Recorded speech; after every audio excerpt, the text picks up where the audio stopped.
Bien, estoy grabando, entonces vamos.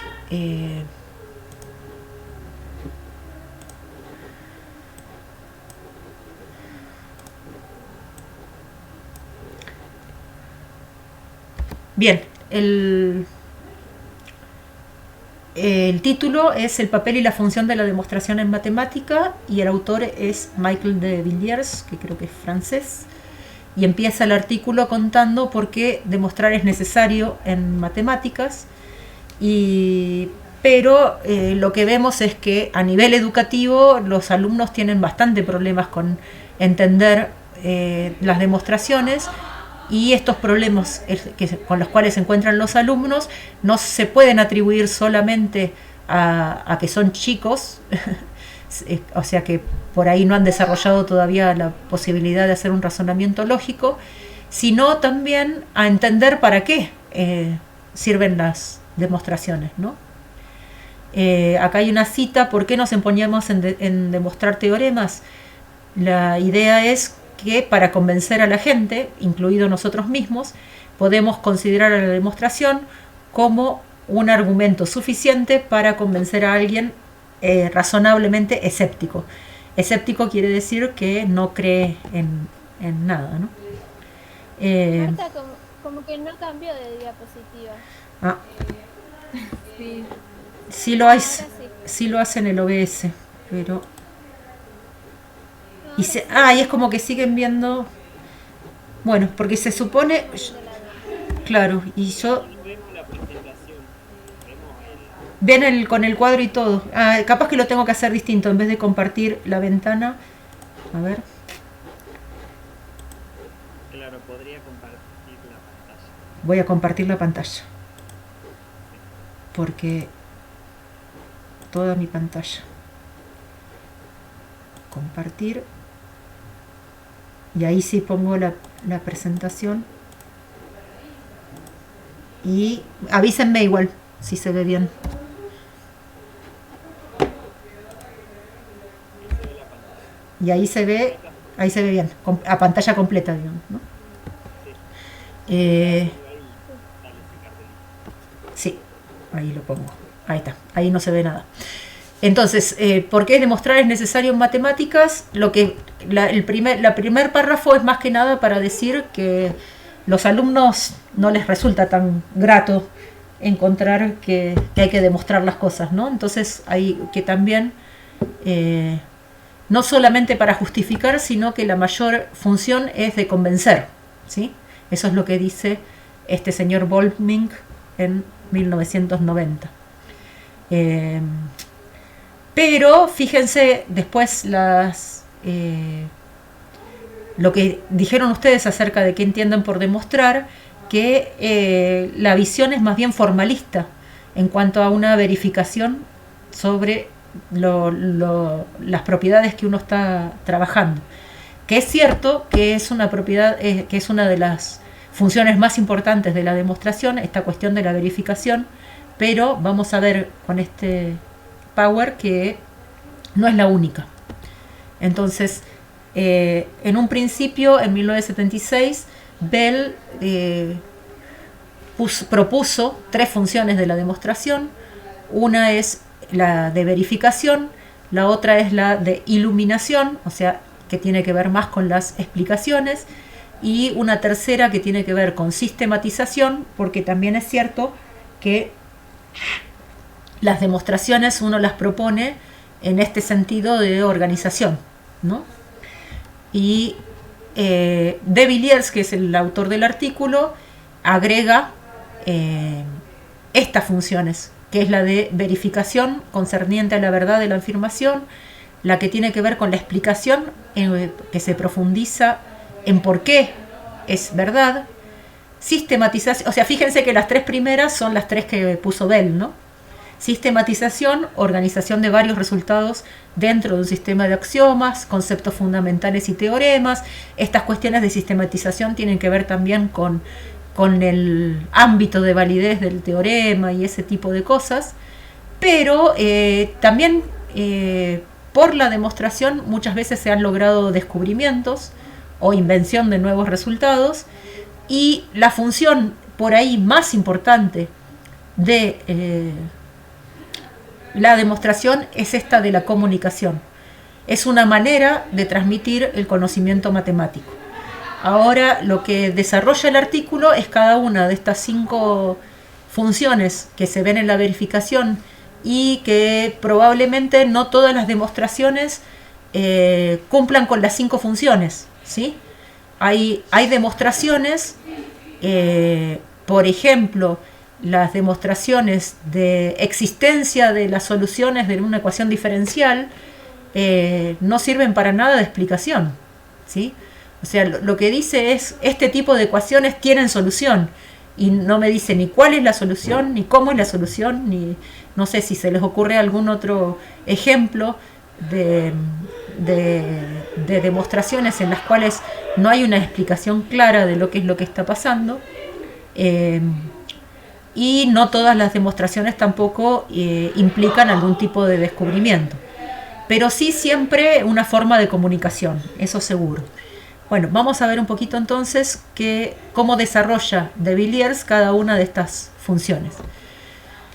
La demostración como medio de verificación o convicción, a la vez que la demostración establece la validez de una conjetura, en realidad esta cuestión de verificación muchas veces es prerequisito para la demostración. Nadie demuestra nada que no tenga la sospecha de que va a ser cierto, que esto es lo que dice Polya en esta cita. Una vez verificado el teorema en varios casos particulares, conseguimos reunir suficiente evidencia inductiva. Esta fase inductiva sobrepasa nuestra sospecha inicial y nos da confianza. Si la confianza es lo suficientemente válida, entonces tratamos de trabajar en el teorema.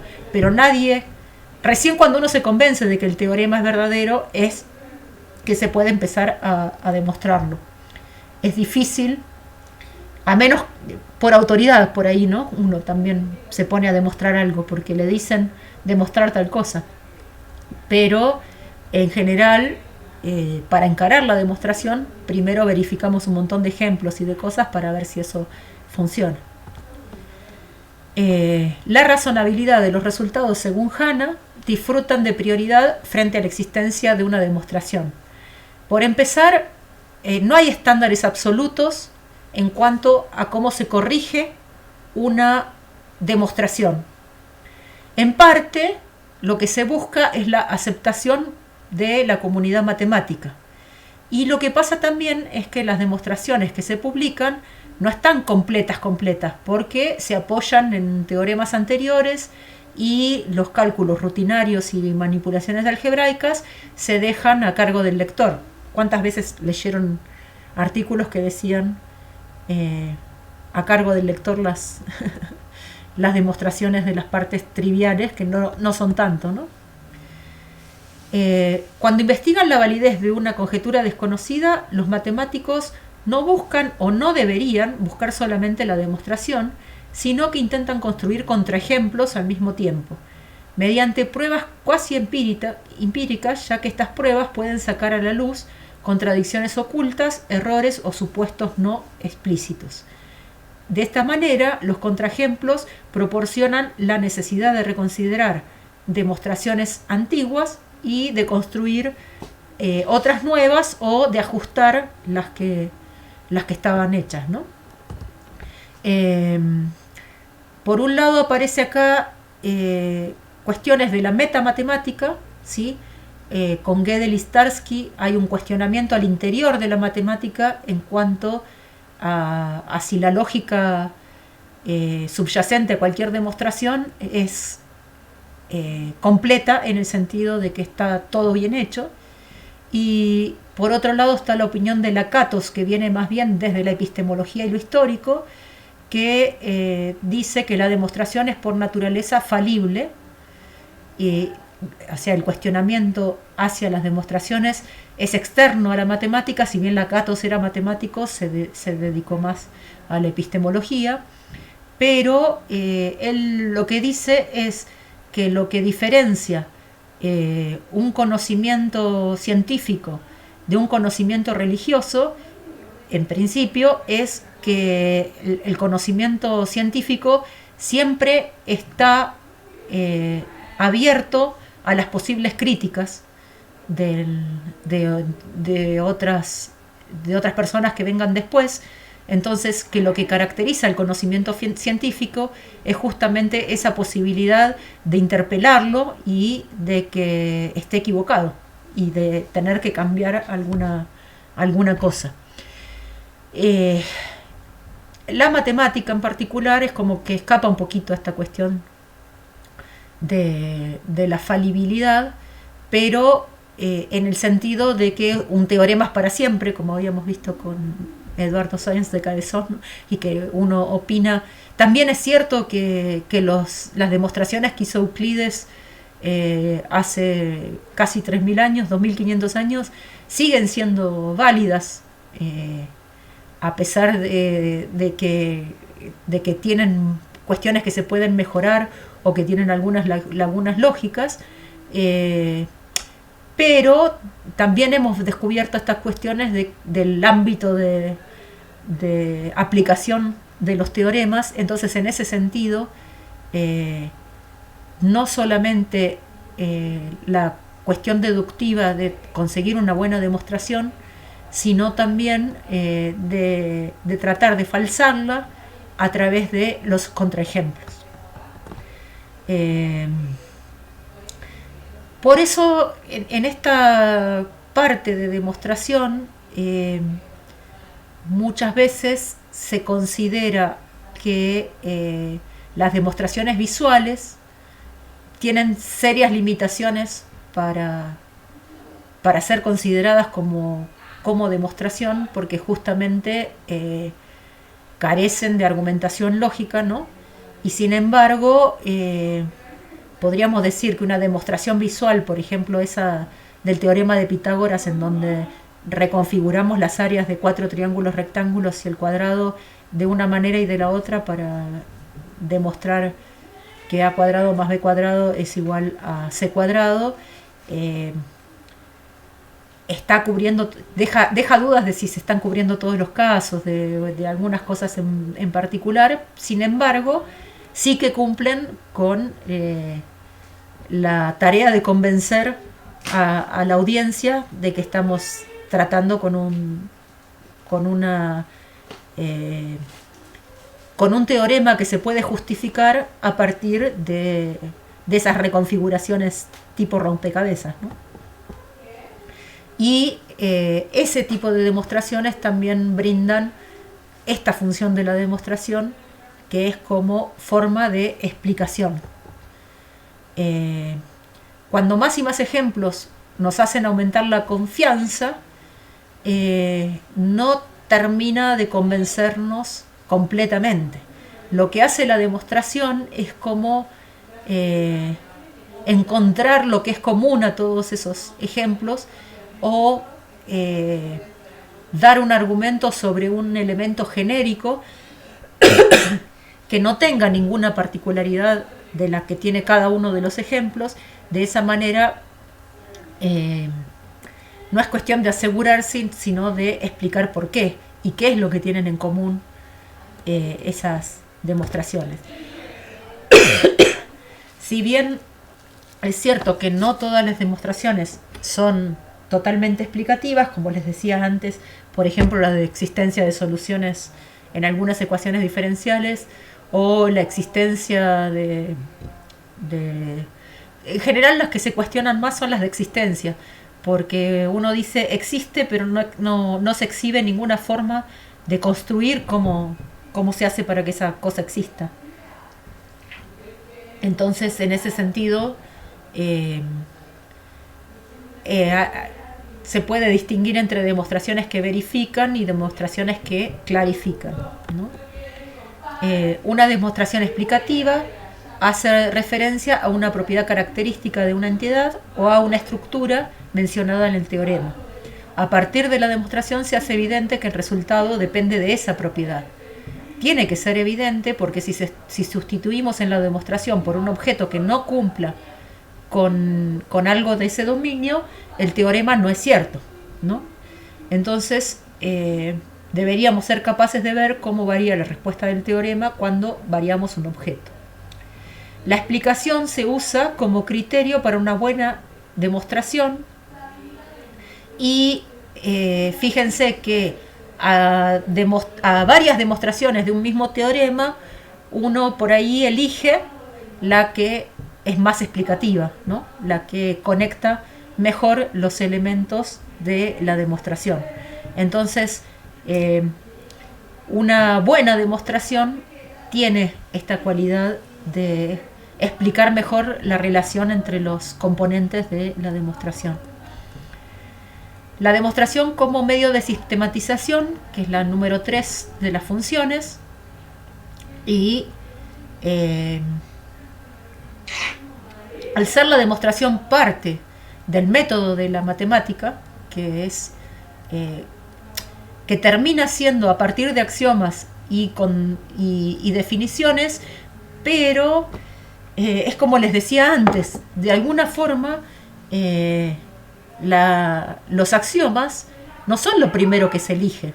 Lo primero que pasa es que uno tiene que resolver el problema, pero de poder entender cuáles son las características comunes de los problemas que estamos resolviendo, cuáles son las partes fundamentales de las cosas que estamos mirando, se eligen ciertas propiedades para lograr la axiomatización y se eligen las definiciones de manera de, por ejemplo, no complicar los teoremas, como es el caso, por ejemplo, del teorema de Euler que vimos en geometría, o el teorema de Jordan más todavía. El teorema de Jordan es complicadísimo si uno lo quiere demostrar para cualquier curva cerrada simple, pero es muy fácil de demostrar si uno lo demuestra para polígonos convexos, que es lo que hicimos, y es bastante fácil de demostrar si uno lo hace para polígonos simples.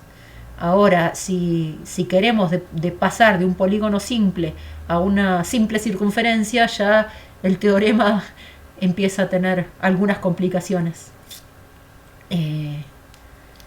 Y tenemos que recuperar la definición de circunferencia que uno quiere tomar y bueno, un montón de cuestiones que hay que tener cuidado, pero de alguna manera el teorema termina siendo, la demostración del teorema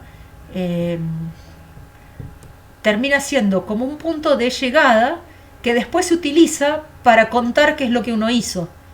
Y entonces este problema epistemológico de la matemática, en el cual uno actúa, pero al comunicar cómo actuó, cuenta al revés, tiene una tradición muy larga dentro de la matemática. Por ejemplo, a Gauss lo llamaban el zorro porque borraba con la cola, solamente presentaba los resultados finales de lo que hacía y borraba con su cola todos los procedimientos y procesos de pensamiento anteriores a la demostración del teorema. Gauss fue un muy buen comunicador de las ideas matemáticas que tuvo, pero no contó o inclusive ocultó de qué manera se le ocurrían las ideas. Y hay otros matemáticos, por ejemplo Poincaré, que tiene escritos hermosos acerca de cómo fue conectando una idea con otra, y habla mucho de cuestiones que tienen que ver con el sueño, con trabajar un problema durante muchos días y resolverlo por ahí durante el sueño, y ese tipo de cosas que es muy interesante. Las lecturas de lo que cuenta Poincaré, porque hace como una visión retrospectiva de las ideas matemáticas, y obviamente cuando eso lo cuenta en libros que tienen que ver con divulgación, pero cuando Poincaré presentaba sus resultados de matemática, lo hacía en la manera que se suele hacer, contando la estructura de axioma, definición, teorema, ¿no? Siguiendo esa estructura de siempre. Pero lo que ayuda con respecto a esto de la sistematización, por un lado, lograr esta sistematización ayuda a identificar inconsistencias, o si hay razonamientos circulares, que muchas veces pasa, ¿no? Que uno, por ejemplo, con en la definición de paralelogramo, que hay 2 o 3 posibles, ¿sí? Uno puede usar cualquiera de ellas después de que demostró de que son equivalentes, pero uno puede decir que es un cuadrilátero con 2 pares de lados paralelos, o que es un cuadrilátero con un solo par de lados paralelos y congruentes, y en realidad son definiciones equivalentes, pero para ver esa equivalencia uno tiene que demostrarlo, ¿no? También puede haber supuestos que se hayan hecho y no queden explícitos, y eso está bueno. Los que se dedican a hacer esta limpieza en busca de una buena organización de la matemática, se encuentran con estas cosas que no han sido explícitas.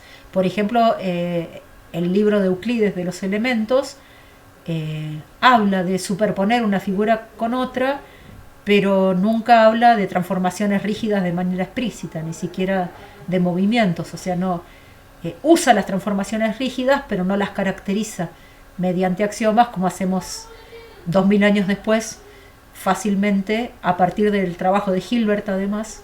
Por ejemplo, Hilbert reescribió 2000 años después que Euclides los elementos, usando el lenguaje de la lógica desarrollada en el siglo XX y la teoría de conjuntos. Sin embargo, ninguno de los resultados importantes de Euclides fue negado, sino que fue reformulado, y eso fue una tarea de sistematización. O sea, teniendo en cuenta las cosas en que la matemática había avanzado durante 2000 años, era mejor decir las cosas de una manera que de otra, y eso es lo que hace Euclides al escribir de nueva manera los elementos de Euclides. Por ejemplo, en el punto ese de la tarea que hablaba sobre los infinitos primos, ¿no? Ajá. Ay, perdón. Que Euclides usaba 3 en su demostración, pero en la misma forma de demostrar, el mismo argumento se podía aplicar a los infinitos. Claro. Pero hoy no lo haríamos así. No, porque justamente el problema que tenía Euclides es que no tenía bien armado el infinito. Entonces, cuando viene Hilbert a reescribir las nociones de Euclides, tiene más claras un montón de nociones. Por ejemplo, en Euclides la noción de función no estaba explícita tampoco, y sin embargo se usa. Y entonces los intentos de compendiar y de tratar de organizar la matemática, ya sea dentro del álgebra o dentro del análisis o dentro de la geometría, también hace que se simplifiquen las teorías matemáticas y que se limpien cuestiones y salgan a la luz otras que estaban siendo usadas. Por ejemplo, el axioma de continuidad, que Euclides también usa un poco en su... se explicita en 1920, o sea, hace 100 años. Y no estaba explicitado que hiciera falta en los elementos hablar del axioma de continuidad. Entonces, ese tipo de cosas en que matemáticos posteriores y a la luz de los nuevos modos de ver las cuestiones en matemática, avanzan por ahí, no encontrando resultados nuevos, sino reescribiendo los resultados a la luz de las teorías que se están desarrollando en ese momento, ¿se entiende? Entonces, esta sistematización también ayuda a las aplicaciones, ¿sí? Porque si, por ejemplo, acá es muy útil el ejemplo de teoría de grupos, ¿no? O sea, en teoría de grupos uno demuestra teoremas que cumplen cualquier cosa que verifique un axioma que verifique con los axiomas de grupo, ¿no? Entonces, para comprobar si algo se comporta o no de esa manera, o sea, si algo verifica o no un teorema, lo único que hace falta es mostrar que sea grupo, porque todos los grupos cumplen con ese teorema, ¿se entiende? Entonces, por ejemplo, la teoría de grupos es una de las grandes sistematizaciones que se hicieron en la matemática, porque los teoremas que se demuestran en teoría de grupos se aplican en general a grupos generalizados. Entonces, resultados en base a la teoría de grupos se pueden aplicar una vez que uno demuestra que los polinomios forman un grupo, que las transformaciones rígidas forman un grupo. Entonces uno sabe que por cumplir las transformaciones rígidas con ser grupo, va a verificar tales y tales teoremas que tienen que ver o que fueron demostrados no pensando en las transformaciones rígidas, sino en la estructura de grupo. Y esta cuestión también de sistematizar da lugar también a pensar en alternativas, porque, por ejemplo, cuando Hamilton descubrió los cuaterniones, estaba pensando en un ejemplo de un sistema numérico que no fuera conmutativa el producto.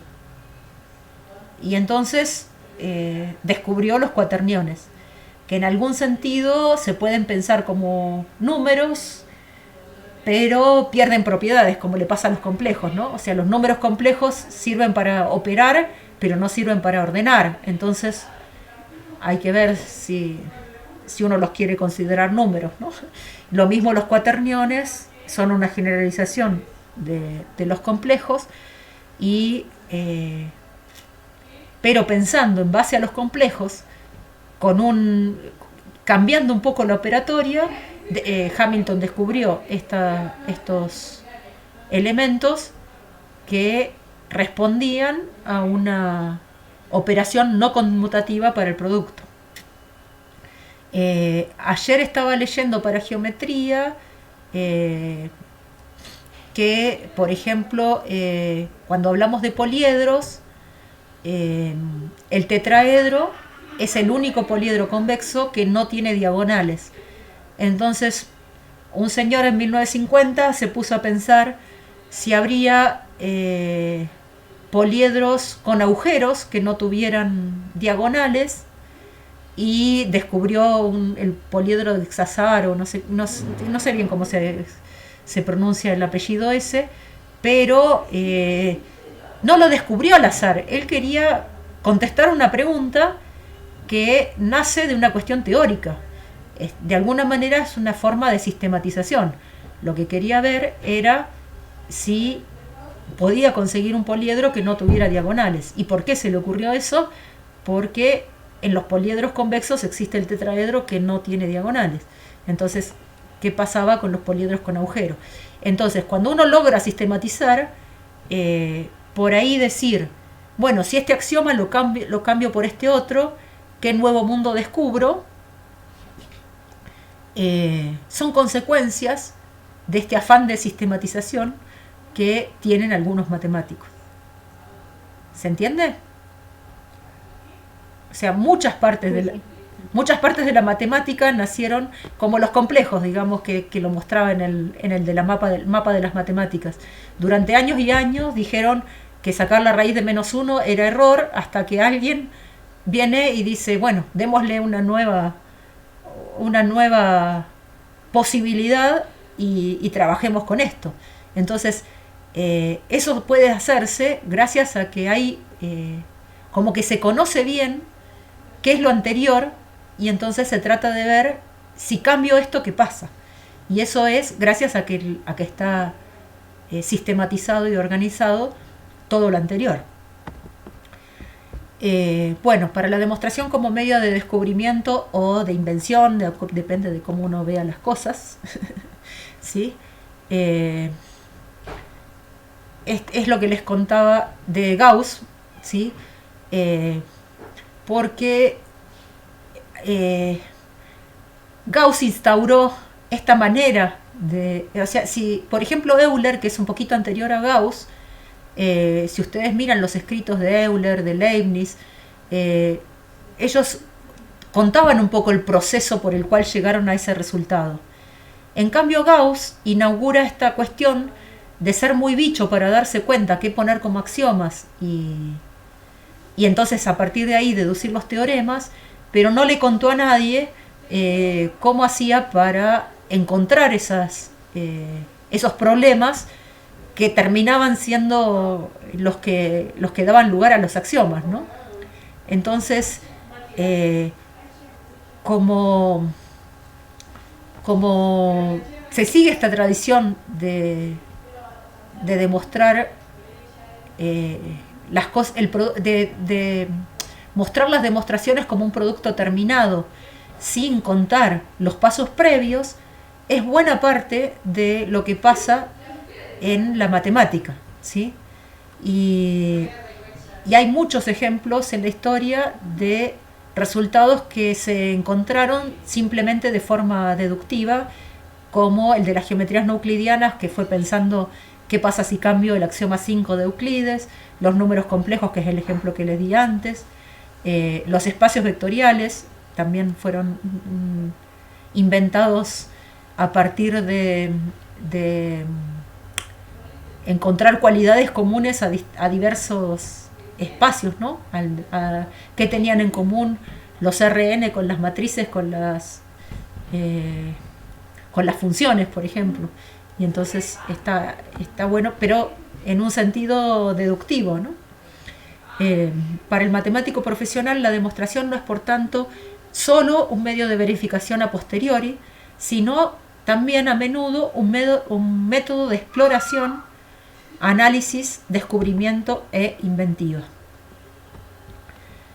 Y por último, la demostración como medio de comunicación, porque hay una cuestión también en cuanto a que es la manera en que comunicamos, en que nos comunicamos entre quienes hacemos matemática, pero una demostración completa implica interacción social dentro de la comunidad de los matemáticos. Porque, por ejemplo, artículos que se publican con nuevas demostraciones no cuentan absolutamente todos los pasos y todas las cosas, como les decía antes. Por ahí hay cuestiones que se dejan, que son puramente cálculos, que se dejan para que se hagan después. También ahora pasa que hay partes de las demostraciones que se cuantifican mediante un estudio exhaustivo de casos que se hacen con computadora y no hay una persona que las esté mirando. Entonces, todas estas cuestiones justamente están, o sea, si una computadora demuestra o no demuestra, es una cuestión que genera controversia, digamos, en este momento, porque no es...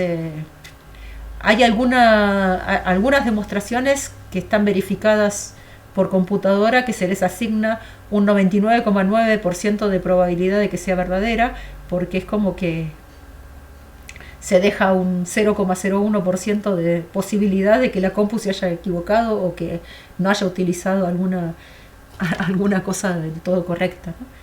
Pero lo que sí es cierto es que las demostraciones pasan por este filtro social y la publicación de una demostración tiene un consenso social en cuanto a qué cosas puede no contar, por ejemplo, y el ideal de una demostración como una secuencia completamente lógica de cosas. Cuando lean el artículo decía que el teorema de Pitágoras, por ejemplo, si uno se pone a demostrarlo, llevaría más o menos 600 páginas poder poner absolutamente fundamentados todos los pasos de la demostración, ¿no? Porque hay muchas convenciones sociales en cuanto a que el nivel de formalización que se utiliza para contar una demostración no es absolutamente riguroso, y ya vamos a ver hacia el final de la materia que el ideal de que las demostraciones, de que se pudieran hacer demostraciones 100% rigurosas, también se desarmó a partir de los resultados de Gödel de la completitud de los sistemas axiomáticos. Entonces es como que es más importante un consenso social en cuanto a que una demostración esté, o sea, el arbitraje de las revistas y esas cosas es un criterio que se utiliza muy fuertemente para decidir si una demostración es buena o no, porque la mayoría de las demostraciones no cuentan absolutamente todos los fundamentos de lo que es lo que les decimos nosotros. Si ya está demostrado en la práctica, no hace falta que lo vuelvan a demostrar, úsenlo. Entonces, ese tipo de consensos sociales terminan siendo un criterio muy válido para decidir si una demostración es buena o no. Pero ese consenso social es un consenso social de no cualquier persona. Es un consenso social dentro de la comunidad de matemáticos, ¿se entiende? Y para pertenecer a la comunidad de matemáticos tienen que haber estudiado en la universidad, pasar por distintos filtros académicos y esas cuestiones. Ahora, la semana pasada leí una noticia de un hombre que está en la cárcel y que no tiene conocimientos formales de matemática, pero que ha demostrado unas cosas impresionantes y que está en como el hombre este fue declarado culpable y encarcelado por un crimen bastante feo que cometió cuando era muy chico, tipo 18, 19 años, y está en la cárcel desde hace mucho. Y como le empezó a interesar... ¿Cómo? ¿Cuál crimen? Sí, yo lo he leído, pero no, en este momento no te puedo decir porque no me acuerdo, me estoy apelando a mi memoria, no es que lo tenga, pero sí salió, sí me apareció en las noticias de la semana pasada que desde la cárcel este hombre que no tiene títulos académicos, digamos, sin embargo está en comunicación con académicos, ¿no? O sea, lo que él saca para publicar está pasado por este filtro social que les digo, de una comunidad de académicos. Pero... ¿Cómo? No es argentino, es... ¿Acá en Argentina no? No, es en Estados Unidos, creo que es. Después les busco porque es interesante conocer. Y es interesante también que nadie... el caso de Ramanujan es un poco parecido también, en el sentido de que no tenía estudios formales sobre la matemática. Sin embargo, las cosas que comunicó Ramanujan no llegaban al público matemático de modo directo. Pasaban primero por un grupo de revisores que son los que le daban el estatus necesario de verificación y hacían las partes, porque como Ramanujan justamente, y este hombre de la cárcel capaz que también, esta cuestión de presentar a la matemática de modo formal no lo veían como una necesidad tan fuerte como alguien que está formado dentro del ámbito académico, ¿no? Sin embargo, como la comunicación en matemática se hace a través de contar las cosas mediante demostraciones, los resultados que ellos fueron encontrando se toman a título de conjetura si ellos no han logrado dar un razonamiento que convenza al público matemático, y recién se publican como teoremas cuando alguien de la comunidad matemática logra hacer una demostración, digamos, ¿no? Entonces, pero cualquier resultado matemático, algún tipo de verificación se necesita, aunque sea la cuestión primitiva de verificarlo con muchos ejemplos, que no hace uso del razonamiento deductivo, pero ayuda a crear convicción en que vale la pena demostrar lo que se está demostrando, ¿no? Entonces, sería una conjetura.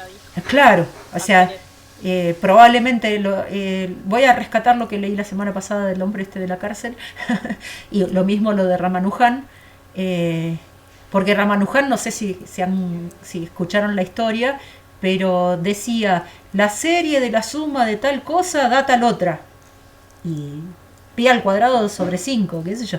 Entonces venían los otros y decían, ¿de dónde saca eso?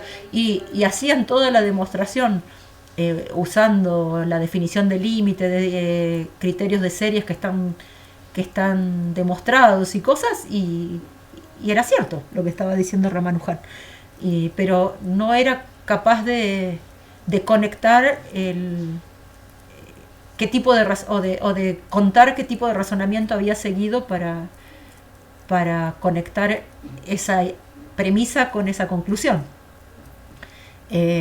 Alguna vez leí que decía que se los dictaba una diosa hindú, esas cosas, así que tampoco él tenía muy claro cómo era tan capo para encontrar esas conexiones, pero bueno.